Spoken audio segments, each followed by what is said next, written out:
네, 구독자 시청자 여러분 반갑습니다. 박 작가입니다. 네, 어제 가상자산 시장뿐만이 아니라 미국 주식 시장까지 전반적으로 다 좀 눌리는 모습들을 보이고 있습니다. 그래서 오늘 그 이유에 대해서 한번 알아보고요. 자, 이번 주에 그레이스케일 소송과 관련해서 아마도 판결이 나지 않을까라는 지금 예측들이 나오고 있는데요. 그 결과에 따라서 향후 이 비트코인 현물 ETF의 어떤 승인 여부들도 상당한 영향을 미치게 될 가능성이 있는데 그 부분들에 대해서도 좀 언급을 해보겠습니다. 자, 그리고 이런 여러 가지 복잡한 상황에서요. 트레이더들은 비트코인의 상방에 지금 베팅을 하고 있는 상황입니다. 그래서 이게 어떤 의미가 있는지 한번 전반적으로 또 알아보도록 하겠습니다. 네, 오늘 영상이 도움이 되셨다면 구독, 좋아요, 알림 설정, 댓글 정중하게 부탁드리겠습니다. 네, 어제 뉴욕 3대 지수는 모두 다 하락으로 마감을 했고 다 1% 이상 하락을 했습니다. 자, 그 이유는 미국의 소매 판매 지수가 굉장히 예상보다 높게 나왔습니다. 그리고 중국의 경제는 예상보다 더 좋지 못하다라는 시그널이 나왔죠. 그런데 거기에 더해서 은행권 위기가 아직 끝나지 않았다라고 하는 우려감들도 섞이면서 시장이 굉장히 얼어붙는 모습들을 보였습니다. 네, 어제 중요한 지표들이 몇 가지가 발표가 됐는데 지금 다 빨간색이죠. 그러니까 모두 다 예측치를 상회하는 모습들을 보였습니다. 네, 그 중에서도 오늘은 어제 주가에 영향을 미쳤던 이 소매 판매에 대해서만 이야기를 해보겠습니다. 네, 어제 미국의 소매 판매가 예측치 0.4를 크게 상회를 했고 이전치 0.3은 2배 이상 넘어서는 모습들을 보였습니다. 자, 이렇게 시장의 예측치를 크게 웃돈다는 것은 미국의 소비가 우리가 예상하는 것보다 훨씬 더 탄탄하다라는 것을 시사하는 거겠죠. 자, 그리고 미 상무부에 따르면 이번에 판매된 이 소매 판매는 올해 1월 이후로 가장 크게 늘어난 것이라고 합니다. 그리고 미국의 소비는 4개월 연속으로 지금 증가하고 있는 추세입니다. 소매 판매가 이렇게 강한 수준을 보인다는 것은 미국의 고금리 기조가 장기화할 가능성이 높다는 거죠. 그러니까 금리 인하를 갖다가 언제 할지 더 불투명해지고 우리가 기대하는 이 유동성 공급에 대한 시기들도 계속해서 늦춰질 수 있다는 거죠.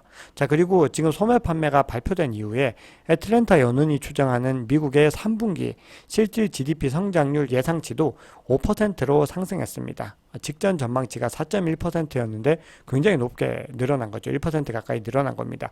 그러니까 미국의 경제가 여전히 너무 탄탄해서 앞으로도 인플레이션의 위기감들은 계속해서 발생할 수 있다라는 겁니다.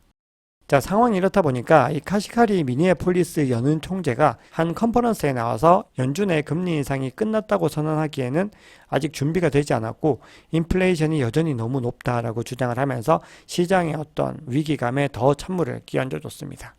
자, 그런데 중국은 미국과 상황이 완전히 반대입니다. 지금 주요 지표들이 모두 다 파란색으로 표시됐죠. 모두 다 하회를 한 겁니다. 자, 7월에 소매 판매를 한번 보면은 지금 2.5%가 증가를 했습니다. 전달에 3.1보다 줄었는데 예상치인 4.5에 비해서는 거의 절반 가까이밖에 못 나온 거죠. 거기다가 지금 산업 생산 같은 경우도 3.7%로 예측치와 이전을 모두 다 하회를 했습니다. 자, 그리고 1월에서 7월까지의 고정 자산 투자도 3.4% 증가하는 데 그치면서 모두 다 지금 시장의 예상치를 밑돌았습니다. 중국의 경제가 굉장히 좋지 못하다는 거죠. 그래서 바클레이즈는 중국의 성장률 전망치를 4.9에서 4.5로 지금 하향 조정했습니다. 그런데 이렇게 지표로 나타나는 중국의 경제 둔화가 예상보다 심각한데 더 심각한 위기들도 있습니다. 지금 최근 불거지고 있는 중국의 부동산 시장의 불안감들이 지금 굉장히 위험하다는 거죠. 지금 중국의 초대형 부동산 업체인 헝다와 개발사 완다그룹이 지금 흔들리고 있다는 소식들이 전해지고 있잖아요. 거기다가 중국에는 지금 빈집이 1억 채가 넘는다고 하는데 그 1억 채라는 것도 집계된 게 그 정도이지 사실은 더 많을 거라는 예측이 지배적인 거죠. 그래서 이런 중국의 경기 둔화가 세계 경기를 냉각시킬 수 있다는 점이 미국의 자산 시장 그리고 이 비트코인을 비롯한 가상자산 시장에도 지금 반영이 된 겁니다. 자, 그리고 피치의 은행 등급 강등 가능성에 대한 부분들도 지금 악재로 작용을 하고 있는데요. 자, 이게 무슨 말이냐면 피치가 최근에 중소형 은행들에 대해서 신용 등급을 강등했죠. 근데 여기서 끝나지 않고 JP모건을 비롯한 미국의 주요 은행들의 신용 등급도 강등될 수 있다고 경고했습니다. 자, 그럼에도 다음 달 9월 달에는 금리 인상을 스킵할 것이다 라는 의견이 여전히 88.5%로 높습니다. 그런데 지금 시장의 분위기는 9월에는 한번 쉬고 가더라도 앞으로 금리를 한 번 더 인상할 수도 있다라는 기조들이 조금씩 고개를 더 들고 있는 겁니다. 네, 거시경제 이슈들이 많아서 제가 거시경제 설명드리는데 시간을 좀 할애를 했는데요. 자, 지금부터는 가상자산 시장 이야기를 해보겠습니다. 어제 비트코인은 또 소폭 하락을 해서 촬영 시점 기준으로는 29.1K에 머물고 있습니다. 어제 미국 증시가 떨어지는데 지금 가상자산 시장도 전반적으로 굉장히 눌리는 모습들을 보였거든요. 보시면은 지금 암호화폐 마켓 인사이트 플랫폼이에요. 언폴디드에서 집계한 자료에 따르면은 지금 비트코인 가격이 미국의 나스닥 기술주와 단기적으로 지금 동조화 현상을 보이고 있습니다. 그래서 두 종목의 상관관계가 작년까지만 해도 굉장히 두터웠는데 올해 들어서 굉장히 줄어들었는데 다시 지금 양으로 전환을 하고 있는 모습들을 보이고 있죠. 자, 이 얘기는 여전히 비트코인이 거시경제와 관련된 이슈에 지금 민감하게 반응할 수 있는 상황이다라는 걸 의미합니다. 네, 어제 전체적으로 살펴보면 비트코인은 0.87%, 이더리움은 0.98, 그리고 리플은 4% 이상 하락을 하면서 마감을 했습니다. 자, 그리고 솔라나나 도지코인 같은 경우는 그동안 상대적으로는 좀 나은 움직임을 보여줬는데 어제 하루 만에 5% 이상 하락하면서 마감을 했습니다. 비트코인 도미넌스는 어제 좀 큰 폭으로 상승을 했고요. 촬영 시점 기준으로 50.4%입니다. 공포 및 탐욕 지수는 한 계단 상승해서 52로 중립을 유지하고 있습니다. 네, 그러면 CBD 차트를 좀 보겠습니다. 네, CBD 차트에서 조금씩 어떤 변화의 흐름들이 이어지고 있는데요. 중요한 부분들만 한번 짚고 가겠습니다. 자, 우선 파이어 차트에서 보시면은 매수벽 같은 경우는 지금 29K 하단에서 굉장히 뚜렷하게 형성이 되어 있는데 지금 시점에서는 그 매수벽이 지금 사라진 모습들을 보이고 있습니다. 지금 현 시점에서 그래도 가장 뚜렷하게 형성되고 있는 매수벽은 28.5K와 29K인데 강도로 봤을 때는 그렇게 두텁다고 보긴 어렵습니다. 대신에 매도벽이 좀 두터운 게 하나가 생겨나고 있는데 지금 29.4K 부근에서 굉장히 좀 두텁게 하나가 생겨나고 있습니다. 그래서 이 구간이 지금 또 단기적으로 저항으로 작용할 가능성이 높아졌고요. 그 상단에는 이제 매도벽이 없다가 30K와 30.5K에서 지금 현재 매수벽과 비슷한 수준의 한 요 정도 수준의 매도벽이 만들어져 있는 걸 볼 수 있습니다. 그리고 여전히 가장 강력한 매도벽은 31K에 생성되어 있습니다. 자, 그러면 고래들의 움직임을 한번 보겠습니다. 지금 가장 큰 규모의 갈색 고래가 매물을 던지면서 지금 가격이 지지부진하게 흘러내리는 모습들을 보이고 있는데요. 자, 이 구간부터 해서 계속해서 지금 매물을 던져내고 있습니다. 그래서 지금 보시면은 지금 이 갈색 고래가 던져내는 구간들과 가격이 하락하는 구간들이 꽤 일치하는 모습들을 보이고 있죠. 지금 큰 물량으로 던졌던 이 구간에서 가격이 하락을 했는데 그래도 가격이 29K 위에서 방어가 되고 있는 거는 이 두 번째 큰 고래인 보라색 고래가 계속해서 지금 물량들을 매입을 하고 있습니다. 자, 그리고 같은 시간 동안에 나머지 고래들은 모두 다 지금 매물을 던져내는 모습들을 보이고 있습니다. 자, 그러면 중요한 이슈들 몇 가지 전해드리고 지금 시장의 상황들에 대해서 지금 데이터들을 통해서 분석을 또 해보겠습니다. 자, 우리가 비트코인 현물 ETF 승인 전에 굉장히 중요한 소송이 있다고 말씀을 드렸죠. 바로 그레이스케일이 본인들의 신탁 상품인 GBTC를 비트코인 현물 ETF로 승인하겠다고 지금 SEC를 상대로 소송을 걸었는데 그 결과가 원래는 15일에 나올 것이다 라는 예상이 있었는데 지금 보시면은 지금 둘 다 블룸버그의 애널리스트들이거든요. 지금 제임스 세이파트와 에릭 발추나스 라고 하는 사람인데 둘 다 트위터 포스팅을 통해서 나 지금 8월 15일에 굉장히 꼼꼼하게 보고 있는데 아직 발표가 안 났다라고 지금 포스팅을 했습니다. 현재 시점에서 가장 빠르게 판결이 나올 수 있는 날짜는 18일 금요일이 될 가능성이 있습니다. 그래서 이번 주가 굉장히 좀 주목해야 되는 주다라고 볼 수가 있죠. 자, 제가 한번 보여드렸던 장표인데요. 지금 아크에서 신청한 비트코인 현물 ETF는 지금 연기 결정이 났고요. 11월 11일에 이제 결과가 나오게 되고요. 지금 중요한 거는 9월 1일과 9월 2일 정도에 몰려있는 이 블랙락을 비롯한 이 대형 고래들의 비트코인 현물 ETF의 승인 여부인데요.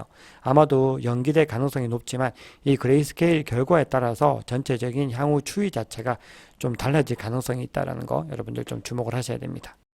자, 지금 거시경제 변수가 굉장히 복잡하고 그리고 지금 비트코인 현물 ETF 승인에 대한 여러 가지 어떤 기대감들이 섞여 있는 가운데서 파생상품 플랫폼 이 대리빗의 트레이더들은 아마도 8월 말이나 9월 말까지 비트코인이 3만 달러 위까지 상승을 하지 않을까라고 베팅을 하고 있습니다. 자, 지금 보시면은 8월 말에 만기되는 계약이 5만 7천 건이고 9월 말에 만기가 지금 9만 7천 건이라고 나오고 있는데요. 자, 이런 상황에서 트레이더들은 지금 콜옵션에 다 베팅을 더 많이 하고 있는 모습들을 보이고 있거든요. 자, 그래서 이거는 지금 현재 이 트레이더들도 아마도 이 비트코인 현물 ETF 승인이 훨씬 더 승인되는 쪽으로 가닥이 잡히지 않을까라는 기대감들이 반영된 것으로 보입니다. 자, 그러면 시장의 상황들 한번 또 데이터들을 통해서 보겠습니다. 자, 지금 가격이 굉장히 움직이지 않고 있는 모습들을 보이고 있죠. 자, 그 이유는 단기 투자자들의 어떤 유입들이나 매물대에 대한 부분들이 중요하게 작용을 하고 있는데요.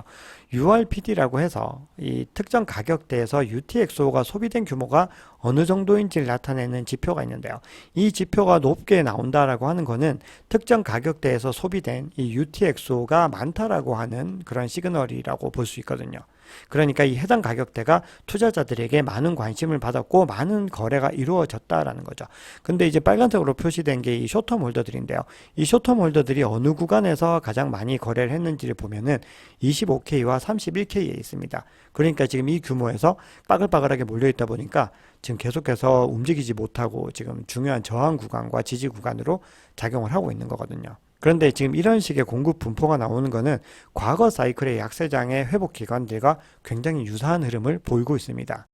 자, 이런 상황에서요, 지금 장기 홀더들은 여전히 요지부동하게 움직이고 있습니다. 장기 보유자가 보유한 공급량이 계속해서 증가해서 지금 계속해서 올타임 하이를 찍고 있습니다. 지금 1460만 BTC에 도달했죠. 반대로 단기 보유자들의 공급량은 256만 BTC로 단연간 거의 최저 수준으로, 지금 이 구간 정도를 제외하면은 가장 최저의 수준으로 지금 머물고 있다는 겁니다. 자, 그래서 볼린저 밴드를 한번 보시면은 BTC 가격 변동성이 역사상 최저 수준으로 지금 떨어져 있습니다. 지금 현재 2.9%로 지금 집계가 되고 있는데요. 이 정도 수준은 어느 정도냐 하면은 역사적으로 2016년 요 구간과 2023년 올해 초반을 제외하면은 이 정도까지 압축된 경우는 없었다는 거죠. 그래서 지금 가격 변동성이 크게 일어날 가능성이 있다라고 우리가 추정을 하고 있는 건데요.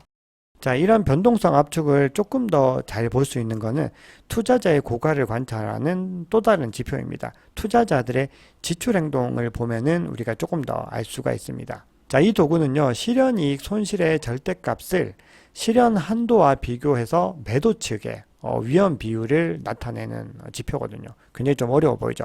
자, 이 얘기는 지금 숏텀 홀더들의 어떤 매도 측 위험 비율이 굉장히 지금 떨어지고 있다는 의미인데요. 자, 이거는 이제 이렇게 설명을 좀 쉽게 해볼게요. 변동성이 높을수록 투자가 더 왕성하게 이어지겠죠. 그러니까 지금까지 우리가 비트코인이 굉장히 변동성이 커서 투자하기 어렵다라고 하는데 그건 오히려 반대의 이야기입니다. 변동성이 크기 때문에 우리는 이 시장에서 투자를 하고 있는 거죠. 지금 변동성이 낮으니까 다들 답답해서 막 견디기가 힘들잖아요. 그런 의미입니다. 자, 이렇게 변동성이 낮다는 거는 지금 굉장히 낮은 수준의 이익과 손실이 발생을 하게 된다라는 거거든요. 그렇게 되면은 투자에 대한 매력들이 없어지고 결국은 이익 구간들이 서서히 손실 구간으로 넘어가게 될 수 있다는 거거든요. 그래서 지금 현재 이제 매도 측 위험 비율이 이 구간까지 내려간 거는 역사적으로 또 거의 몇 번 없었다는 거거든요. 그리고 이 이후에 어떤 일들이 있었냐면은 바로 가격의 상승 움직임으로 동반 일어났다라는 겁니다. 왜냐하면 지금 이런 상황에서는 이제 단기 홀더들도 계속해서 머물러 있을 수 없고 움직여야 된다라는 거거든요. 자, 그러면 단기 홀더들이 그런 상황이라면 장기 홀더들의 손익 비율은 어떠냐? 이 사람들은 그냥 그럼에도 계속해서 이걸 쥐고 있는 겁니다. 그래서 지금 2022년 약세정 동안에 심각한 손실을 봤었습니다. 그럼에도 계속해서 쥐고 있었던 거죠. 그리고 지금 막 이익으로 지금 회복을 시작을 했다는 겁니다. 그런데 지금 보시면은 지금 이 구간들이 이제 방금 뚫고 나온 거고 앞으로 가야 될 리사이클들이 굉장히 많이 남아있다는 걸 볼 수가 있죠. 그래서 지금 현재는 상승 추세의 초기 단계다라고 온체인 지표는 설명을 하고 있습니다. 자, 제가 나스닥과 지금 비트코인 차트가 동조를 보이고 있다. 지금 커플링이 조금씩 강해지고 있다라고 말씀을 드렸는데 뿐만이 아니라 이 S&P 500과 이 채권과도 지금 상관관계가 올 8월에 들어서 40%와 33%로 각각 상승하는 모습들을 보이고 있습니다. 자, 이 얘기는 지금 비트코인이 기존의 자산 시장들과 더 밀접하게 연관이 되고 있다는 건데요. 자, 그 이유가 뭘까요? 저는 두 가지 정도로 보는데 첫 번째는 거시경제에 관련된 변수들이 이 비트코인을 비롯한 가상자산 시장에도 중요하게 작용을 한다는 거고요. 또 하나는 이 기관 투자자들의 참여가 더 확대될 거란 겁니다. 그리고 시장은 비트코인 현물 ETF가 승인될 가능성이 더 높다는 쪽으로 지금 바라보고 있다는 겁니다. 자, 그리고 재밌는 지표가 있어서 하나 또 가지고 와 봤는데요. 지금 암호화폐 데이터 분석 플랫폼인 델파이 디지털의 CEO입니다. 케빈 켈리라고 하는 사람이 암호화폐 시장에는 사이클이 있다. 네, 반감기 사이클이죠. 근데 이 사이클이 제조업 사이클과 굉장히 좀 닮은 구석이 있다라고 주장을 하고 있습니다. 특히 미국의 ISM 제조업 구매 관리자 지수의 어떤 사이클과 관계가 있는데 지금 그런 여러 가지 사이클로 봐도 지금 상승장 초입에 있는 것 같다라고 주장을 하고 있습니다. 자, 그래서 정리한 이 사이클들을 보면은 비트코인은 신고점, 올타임 하이를 찍고 나서 80% 가량 하락을 하고 1년 뒤에 바닥을 형성하고 이전 고점을 회복하는데 2년 가량이 소요된다는 겁니다. 그리고 새 신고점 도달 전 1년여 동안 추가 상승을 한다. 이렇게 얘기를 하고 있죠. 네, 이게 바로 지금까지의 반감기 사이클이었습니다. 자, 제가 최근에 리플과 관련해서 컨텐츠들을 제작을 하고 있죠. 그런 컨텐츠들은요, 매수 매도에 대한 추천이 아니고 객관적인 어떤 정보들을 전해드려서 우리가 리플을 투자하신다면 어떻게 하면 좀 효율적으로 이 자산을 판단할 수 있을지에 대한 어떤 기준들을 제 나름으로 좀 정리를 하고 있는 거거든요. 자, 이런 상황에서 또 이런 좀 좋은 기사들이 전해져서 좀 소개해 드려볼까 합니다. 코인쉐어스의 연구 책임자가 지금 큰 손들, 기관 투자자들이 최근 1년 동안 꾸준히 XRP를 매집하고 있다라고 전했습니다. 자, 이 사람은요, 지금 SEC와의 최근 소송 결과가 리플랩스에 우호적으로 나오면서 기관들이 더 적극적으로 지금 XRP를 포지션에 추가하고 있다라고 주장을 하고 있습니다. 그리고 몇 주 정도를 제외하고는 기관들은 거의 매주 XRP를 구매하고 있다라고 하면서 XRP에 매우 긍정적인 상황이라고 하죠. 자, 이 코인쉐어스는 제가 매주마다 주간 펀드 동향들을 전해드리잖아요. 그 보고서를 발표하는 곳이 바로 코인쉐어스입니다. 그래서 본인들이 운영하고 있는 디지털 자산 상품에서 어떤 유입량들을 얘기를 하는 건데 최근에 보고서들을 보면은 리플, 이 XRP와 지금 솔라나 같은 자산들에도 꾸준히 지금 기관 자금들이 들어오고 있습니다. 물론 압도적으로 가장 많은 자금들, 사실 비교가 불가능하게 압도적으로 자금이 많이 들어오는 것은 비트코인입니다. 자, 이런 상황에서 이 리플이 송금 용도로 비트코인, 이더리움보다 더 효율적이고 트랜잭션 비용이 훨씬 저렴하다라고 하는 외신의 기사도 전해졌습니다. 자, 그리고 다음 대선에서 민주당과 공화당 중 누가 이 정권을 차지하게 될 것인가에 대한 궁금증들이 많이 나오고 있잖아요. 근데 공화당이 당선됐을 때 우리 암호화폐 시장엔 더 우호적일 거다라는 전망이 지배적입니다. 왜냐하면 지금 공화당 의원들과 민주당 의원들이 지금 암호화폐에 대해서 다루고 있는 스탠스들도 완전히 좀 차이가 나오고 있고요. 그리고 지금 공화당 의원들은 SEC의 이런 집행유지의 어떤 규제들을 굉장히 강력하게 비판을 하면서 빨리 자리에서 내려오라고 질책을 하고 있는 상황이거든요. 자, 그런 가운데 이 공화당의 가장 유력 후보죠. 트럼프 전 미 대통령이 최대 500만 달러 이상의 이더리움을 보유하고 있다라는 기사가 나왔습니다. 자, 물론 이거는요, 본인이 NFT의 라이선스로 벌어들인 수익입니다. 트럼프 대통령은 론 드산티스 후보에 비하면은 계속해서 이 비트코인이나 이더리움 같은 가상자산에 대해서 비판적인 목소리를 내고 있죠. 그런데 이 사람이 얘기하는 것들과 정책의 방향성이 완전히 일치하지 않습니다. 그렇기 때문에 우리는 지금 향후에 지금 비트코인의 어떤 규제 움직임에 더 관심을 가질 수가 있는 거죠. 자, 그리고 며칠 전에도 전해드렸는데요. 지금 보이저 디지털이 계속해서 본인들이 보유하고 있는 암호화폐 물량을 시장에 내놓고 있습니다. 그래서 8월 11일부터 15일까지도 굉장히 많은 물량들을 지금 쏟아냈다는 걸 볼 수가 있습니다. 그래서 이런 부분들도 단기적인 하락에 영향을 미치지 않았을까 생각을 해봅니다. 네, 기술적인 분석은 어제와 동일합니다. 지금 시장에 어떤 추세적인 변화가 없이 계속해서 지금 좁은 밴드 사이를 움직이고 있죠. 그래서 28.5K와 30.35K 사이에서 앞으로도 단기적인 움직임들을 이어갈 가능성이 있고요. 현재 촬영 시점 기준으로 지금 29.2K 부근의 가격이 머물고 있는데 만약에 28.5K 아래로까지 떨어지면 26K까지도 하락할 가능성이 있습니다. 반면에 30.35K 이상으로 랠리를 하게 되면은 31K를 넘어서 32.4K 그리고 40K까지도 갈 수 있는 여전히 그런 추세에 있다라고 볼 수가 있습니다. 자, 오늘 준비한 이야기는 여기까지입니다. 여러분, 제가 내일은 좀 중요한 교육이 오전부터 있어서 아마 시황 영상을 공유해 드리기가 어려울 것 같습니다. 금요일 날 여러분들 시황 영상으로 찾아뵙겠습니다. 지금까지 박작가였습니다. 오늘 내용이 도움이 되셨다면 구독, 좋아요, 알림 설정, 댓글 정중히 부탁드리겠습니다.